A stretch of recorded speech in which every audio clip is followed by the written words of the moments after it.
What is up, everybody? This is Stephen Breach coming to you here today. I am driving home on my way home from work. One hell of a day. Got inventory done for the grocery side of the store, meat department on Sunday. All about it. I made a video driving to work this morning. I do remember it. It's not like I'm making the same video all over again, although I am going to stress one of the major points from the Monday Night Raw debut on Netflix. One hell of a show. Beginning to end, I thought it was awesome. Had real big moments. The matches that were on there was only 3 matches. All 3 of them, very, very good. Everything else, I guess, pushed the story along. The Rock thing is weird. The Rock thing is really, really weird. But we'll figure it out. No Rock versus Cody. For some reason, Rock doesn't want to do it. Maybe he actually believes that Cody Rhodes is one hell of a star.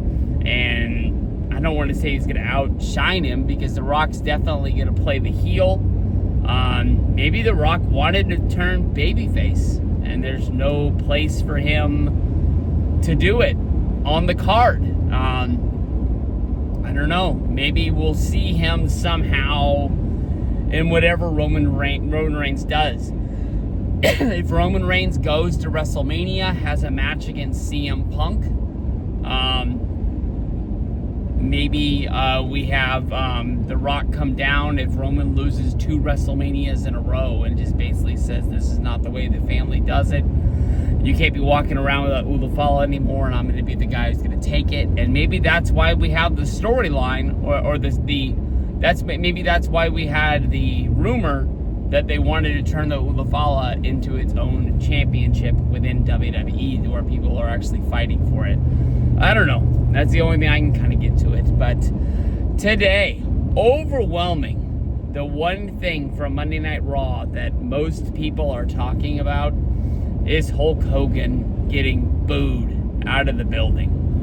The best part about it is Hulk Hogan, I don't think the beer company is his. I don't think Hogan was sitting in his garage brewing up some beer and then all of a sudden said, this stuff's pretty good. I bet if we put it in cans, people would sell it. I bet a beer company went to Hulk, said, hey, can we use your likeness? I'm sure we can sell a lot of cans. We slap Hulk Hogan and the WrestleMania 7 logo on there. Call it Real American Beer. I'm pretty sure that's what's going to happen. But I mean, like, Hulk Hogan's company paid a lot of money to WWE to get him on that show. He's a legend. And the LA crowd basically booed him out of the building. At this point, I don't think WWE can use Hulk Hogan anymore, other than maybe some sort of overseas. Like, I know the people in Japan, they went bananas when Hogan got added to some house shows over there that actually sold out just to see Hulk. That was around the time of like WrestleMania 31. The last time Hogan wasn't really like nuclear, that's 10 years ago. But Hogan got fired in between WrestleMania 31 and WrestleMania 32. I believe it was in the summer. I remember I was at my mom's house. I got woken up to a million tweets about TMZ releasing the video, him stepping down from his spot in WWE so that he wouldn't have to be fired. The rumors coming out that Hulk Hogan was going to be removed from the Hall of Fame. And we went through a long period of Hulk Hogan not being talked about, not being shown, not being on a show until Mean Gene Okerlund's death.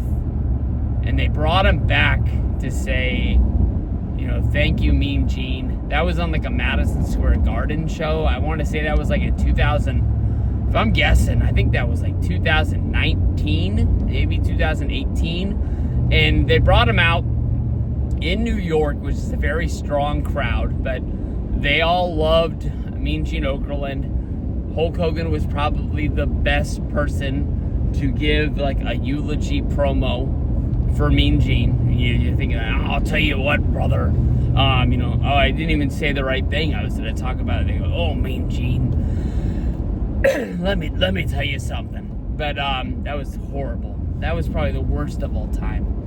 But I have a real hard time with Hulk Hogan. Hulk Hogan comes out, and I immediately start cheering. Like, I just remember what it was like when I was growing up. And he was my number one guy. I don't remember crying, but I remember being really upset when Hogan lost to the Ultimate Warrior at WrestleMania 6.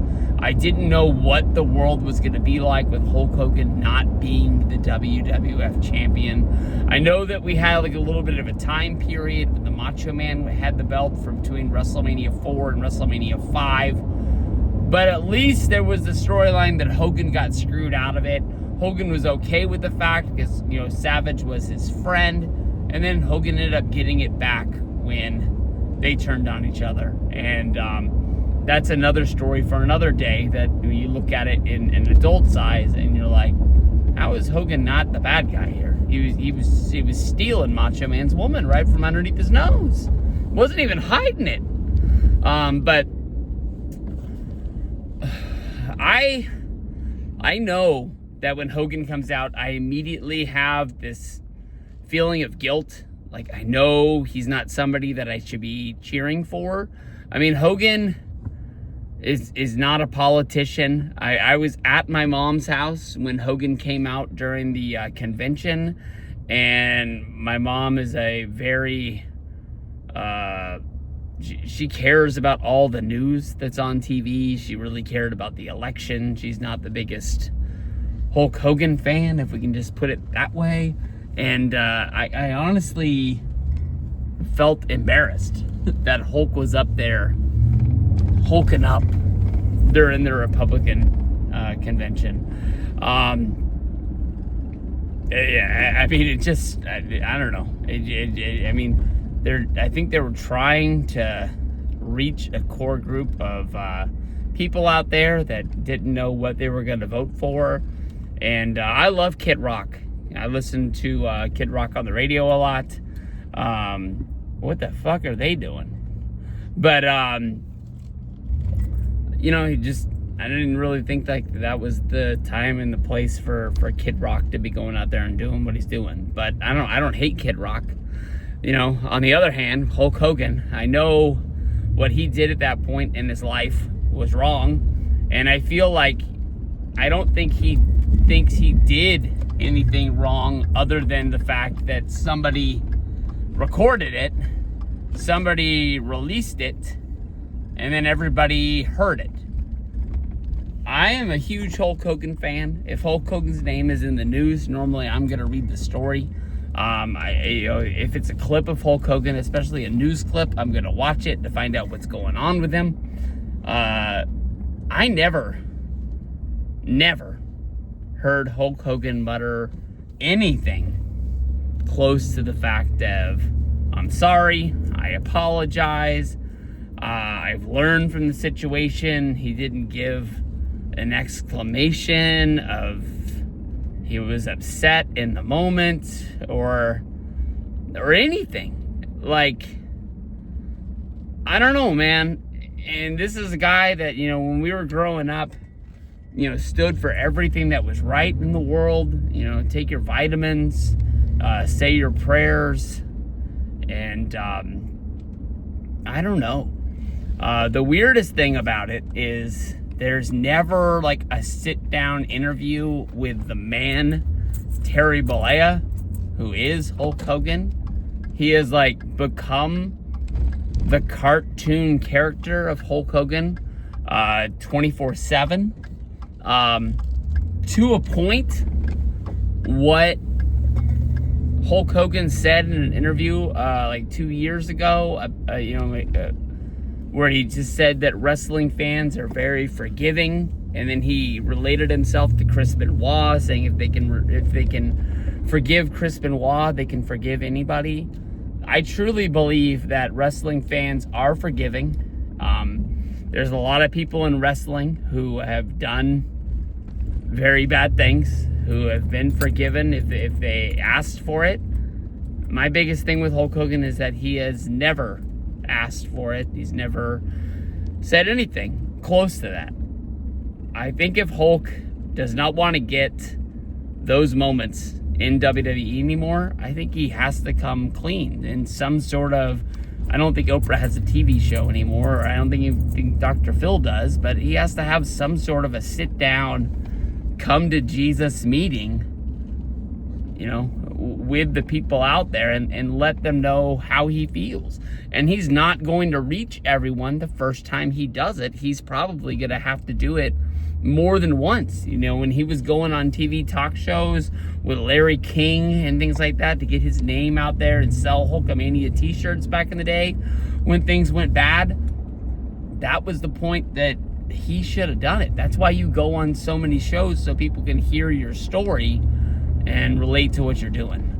There's a big part of me that really thinks that in the world of WWE, that might be the last time that we see the Hulkster. I mean, when Hulk first came out, I stood up and I clapped and I cheered, and then I looked at him and I was like, he looks like a skeleton. Anybody who's watched me or my friends' videos, I don't really know when he got it, but a piece that used to sit on my buddy Ravi's desk, Assault and Battery 777, he used to have this like skeleton Hulk Hogan, where like it was like almost like a zombie, where like the skin was peeling off, you could see all the bones and stuff, and I thought it was a really cool piece. It wasn't that big, but it always stood out whenever you could see it in his videos.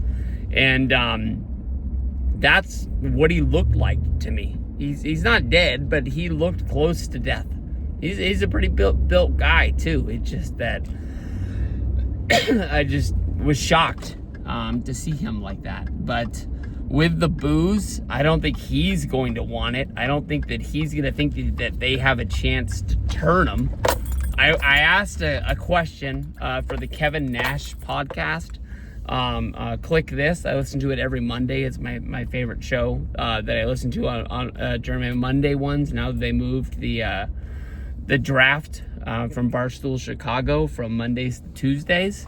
But I asked, I was like, if they're gonna put Hogan out there and they know people are gonna boo, would it make a difference if from now on, instead of Hulk Hogan coming out, Hollywood Hogan came out and they had him decked out in the NWO gear, and then at least when they boo, they can like be like, fuck it, he's a heel? Like, it sounds stupid, but is that something maybe they could have him do? And then be like an anti-establishment legend that comes out that talks about WCW beating WWE, and then the fact that he stole the championship. I'm just trying to dream up any situation I can. But other than like him coming out like in Saudi Arabia or Japan, I know that there was a story just a few days ago about them, getting Hogan to a point that they could get him on TV. But after this last one, I wonder if they're even going to want to use him on house shows, like a Madison Square Garden show or anything like that. I just think that, monkey see, monkey do. And like if wrestling fans see LA booing Hogan, it's going to be cool to boo him if they go to Portland, Oregon. I really wanted to go to that show. It was my birthday, his birthday, August 11th. And then that was when they did Hogan's birthday, and then Brock came out and said, I don't remember exactly what he said, but he's like, out of the way, Grandpa. And Hogan and Brock had like a face-off. And I was like, oh shit, are we going to get this match? And it was just to set up Cena coming out for SummerSlam, because they were doing Brock versus Cena. Probably that week, if not the next week.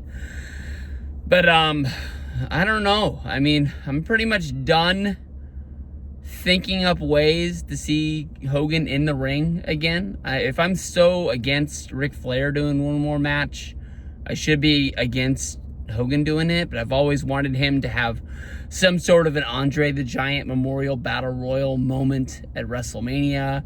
Him at least have an entrance in a Royal Rumble. I don't know. I really don't think that WWE can use Hulk Hogan anymore. I think you bring Flair out there. Flair's the guy who's like had a lot of stuff in his life, but I think he's a guy that, you know, isn't the best, but I think that people would cheer him. I don't think they can use him.